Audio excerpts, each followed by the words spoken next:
Dilma Rousseff por manejo del presupuesto federal. Eso es básicamente de lo que la acusan. ¿Qué más podemos agregar a esto?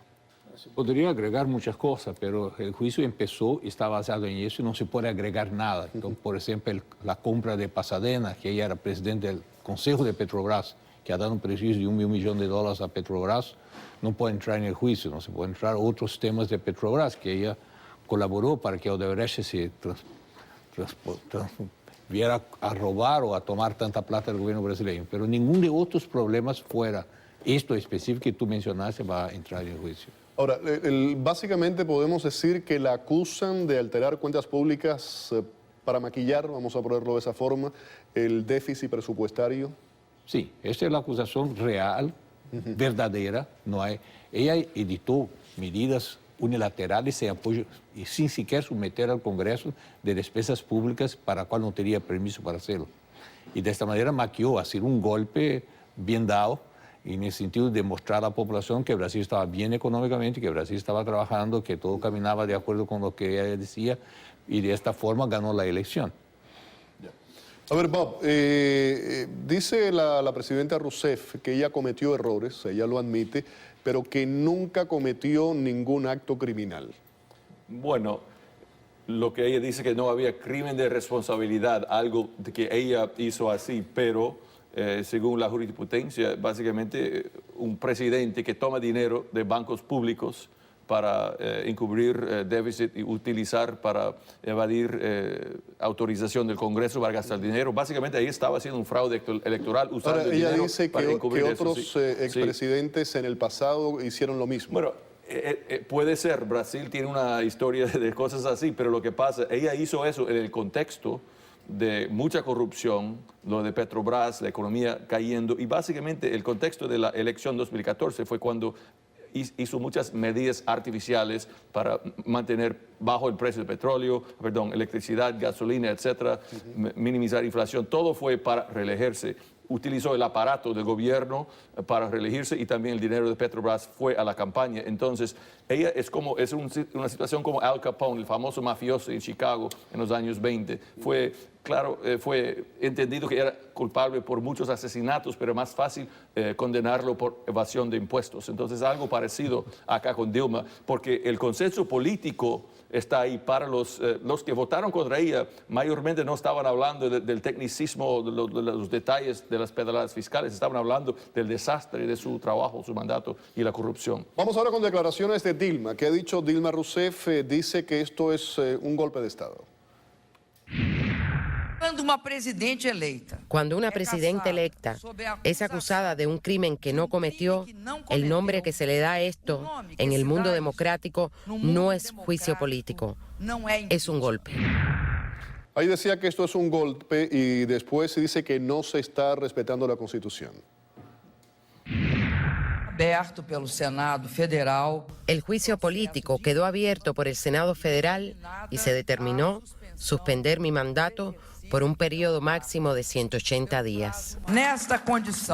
Esta condición, la condición de una presidenta que fue electa por 54 millones de personas, a las cuales le digo ahora, en este momento de división para la democracia brasileña y para nuestro futuro como nación, que lo que está en juego con este juicio político no es solo mi mandato, lo que está en juego es el respeto a las urnas, a la voluntad soberana del pueblo brasileño y a la Constitución.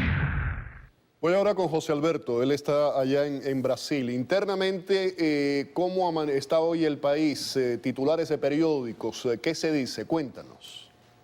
Bueno, Félix, básicamente la prensa ha acompañado con mucha atención. Yo diría que el impeachment y todo este proceso se ha magnificado mucho más en la prensa de lo que lo hemos podido realmente sentir en la calle. En la calle lo que hemos percibido es una enorme pasividad, por lo menos en esto somos unánimes muchos corresponsales internacionales acá. No se han visto grandes manifestaciones, principalmente a favor del impeachment. Aquellas grandes masas que pedían la salida de Dilma no han sido unánimes en salir a festejar.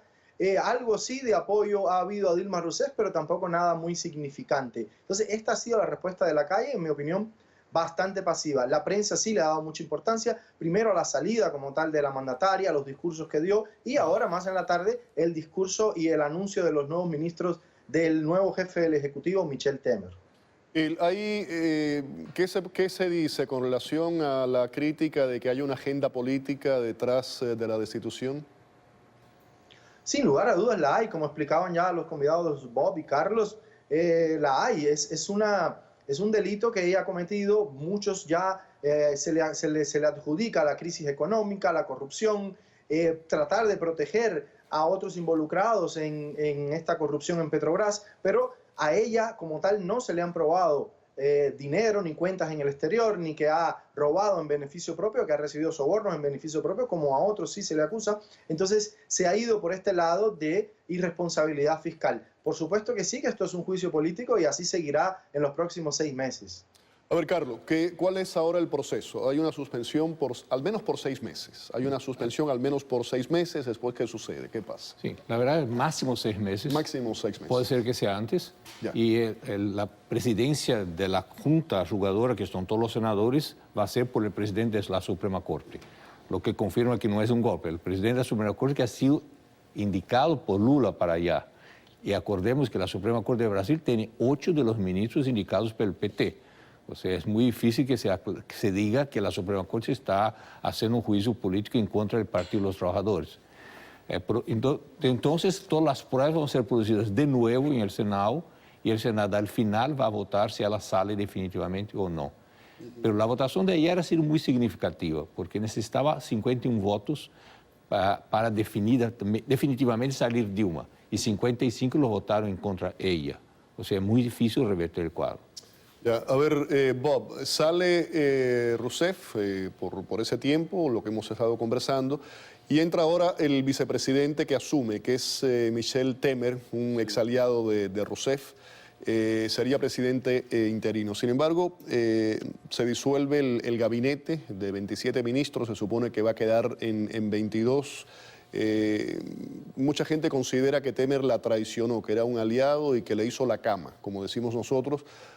¿Fue parte de un complot para derrocarla? Bueno, él y muchos otros políticos brasileños vieron dónde estaba soplando el viento, el efecto acumulado de los escándalos de corrupción, el desastre económico, las sospechas de lo que pasó en la elección con el uso de dinero público para ayudar al Partido de los Trabajadores. Entonces, él vio eso. Su partido era aliado en la coalición. Él nunca era del Partido de los Trabajadores. Él era del partido PMDB, un partido tradicional del, entre comillas, establecimiento brasilero. Entonces, ellos salieron del gobierno por discrepar con las políticas de Dilma y de los fracasos.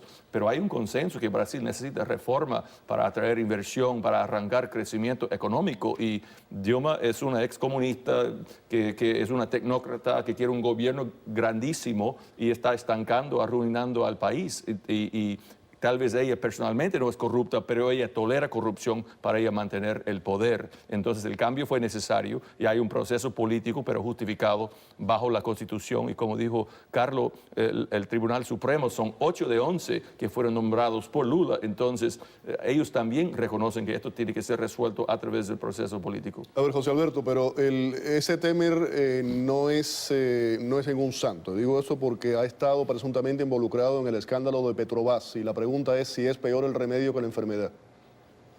Esto es lo que está por verse ahora, efectivamente, Félix. Él sí ha sido citado, aunque no es investigado todavía, ha sido citado por la investigación Lavallato. También hay una demanda contra él y contra la presidenta que cuestiona la plancha que los eligió para este mandato, porque supuestamente ambos partidos, tanto el de la presidenta como el del CE, financiaron con el dinero de los sobornos obtenidos en Petrobras. Esto es un tema que aún se va a analizar. Temer también puede sufrir un impeachment o una retirada, mejor dicho, de la plancha presidencial si el Tribunal Electoral suspende la elección de 2014, que ya hay evidencia y esto ya está corriendo en tribunales. Tendremos la salida de Temer y convocación de elecciones si se hace este año.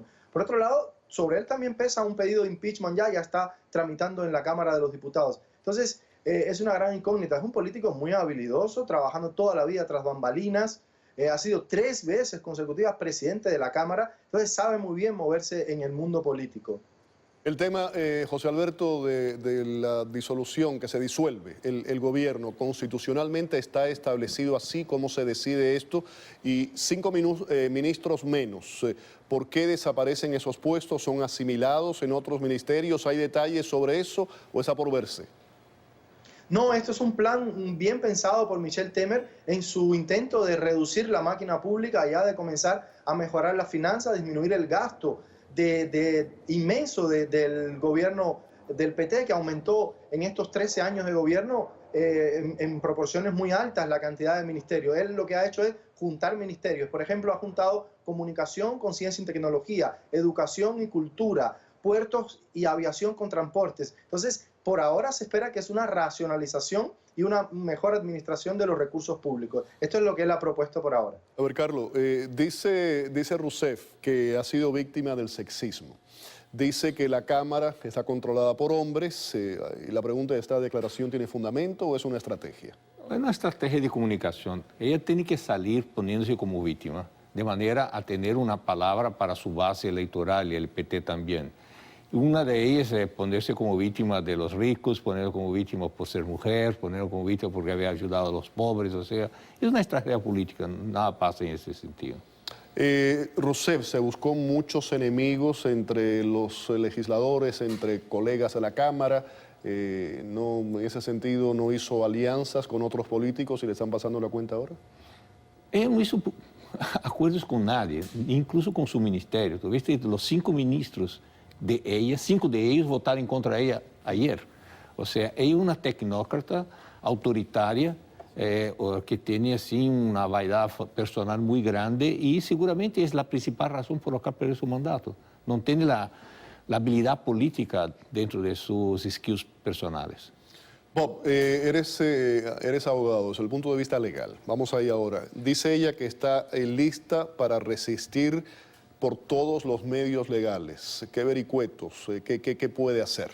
Hay muy poco que ella puede hacer porque bajo la Constitución brasileña, entonces este proceso es un proceso donde el tribunal es el Senado, la última instancia es el tribunal, el Senado, perdón. Incluso el ministro del STF ha dicho básicamente que él puede monitorar el proceso para asegurar que el proceso vaya consistente con la Constitución, pero el mérito de la causa es para los senadores decidir y el Tribunal Supremo no tiene. Entonces no hay apelación si ella está en desacuerdo con las pruebas o la decisión del Senado. No hay remedio. Es un proceso político, transparente, y ella es responsable porque ella está en esta situación. Su gobierno ha fracasado, ha tenido corrupción masiva, ha traicionado a los principios que ella usó para ser reelegida y lo que Lula hizo. Entonces, es un arreglo, es necesario. Un país democrático necesita tener esta habilidad de rectificar cuando hay una situación parecida, pero no va a ser fácil para Temer y su gente, pero hay muchas reformas de sentido común que Brasil puede hacer para seguir adelante. Hay mucha corrupción, mucha gente en el pasado corrupto, pero de ahora en frente hay mucho que se puede hacer y ojalá se hace. José Alberto, Rousseff, ¿cómo queda ahora? Por lo que tengo entendido, sigue viviendo en la residencia presidencial. Por ejemplo, el salario se lo recortan, se lo reducen a la mitad. ¿Qué más le espera? Sí, hoy cuando ella fue comunicada también de la separación de la presidencia, también le comunicaron las regalías que tiene derecho. Continúa viviendo en la residencia oficial de los presidentes del Palacio de la Alborada, muy cerca del Palacio de Gobierno, por lo que estará ahí siempre su presencia como un fantasma. Continúa teniendo derecho a escoltas, por supuesto, a una cantidad determinada de asesores. El salario continúa integral, no será rebajado. Tenía entendido que lo reducían a la mitad. No, continuará. Esto se comentó que podría ser reducido, pero no, le concedieron el derecho de continuar con el salario integral. El salario ronda los 30.000 reales, aproximadamente unos 9.000, entre 8.000 y 9.000 dólares hoy día. Mantendrá esas regalías y, por supuesto, ella ha declarado que seguirá en la calle y que aceptará cualquier invitación para participar en movimientos que apoyen su lucha por volver y recuperar su mandato. Termino con Lula. El papel de Lula en todo esto, ¿cómo queda Lula da Silva? Lula está feliz. Para él, Dilma era un problema. Sí. La queda de popularidad de Dilma, que llegó a tener apenas 8% de apoyo de la población, 7% en un momento, la salida de ella es muy bueno para él, porque ahora la utiliza como víctima y él puede volver a tener la posibilidad de candidatearse con alguna posibilidad de éxito en 2018. Bob. Estoy de acuerdo que Lula les ha ayudado en ese sentido, pero vamos a ver si hubo un arreglo con Lula porque hay cargos criminales de corrupción contra él. Y puede ser si es entendido que él se queda fuera y deja el Senado expulsar permanentemente a Dilma. Si Lula coopera en este proceso, él podría ser candidato de nuevo en 2018 sin temer más acción criminal. Pero vamos a ver, porque Brasil es un país donde hay muchas sorpresas. Hablamos, José Alberto, muchas veces de los políticos de corcho. ¿Tenemos a Lula da Silva nuevamente en 2018? Difícil, lo veo difícil, Pedro. Lula da Silva hoy se vio visiblemente emocionado cuando recibió a la presidenta Dilma Rousseff, que salía del Palacio de Gobierno, llegó a llorar, no la acompañó cuando ella dio su discurso y salió hacia el Palacio de la Alborada. Como ya citaba, Lula no la acompañó, le preguntaron, se pudo escuchar que ¿a dónde vamos, presidente? Y dijo, me voy a casa. O sea, que no, él se sintió visiblemente golpeado con toda esta situación. Lula está ya acusado en la Corte Suprema. Difícil ahora, no tiene más esta jurisprudencia privilegiada, aunque aún su caso sigue en la Corte Suprema, porque sus delitos son relacionados con personas que sí tienen aún este foro de privilegios, ¿no? Pero ya su situación se queda cada vez más delicada, el cerco se le cierra. Muy difícil que Lula escape de estas investigaciones. José Alberto, un saludo a la distancia. Gracias por habernos acompañado esta noche. Gran abrazo. También a ustedes aquí en el estudio, Bob Macaulay y Carlo Barbieri. Muchísimas gracias. Gracias por la invitación. Gracias. Hacemos la primera pausa aquí en el programa. Al regreso, en Venezuela.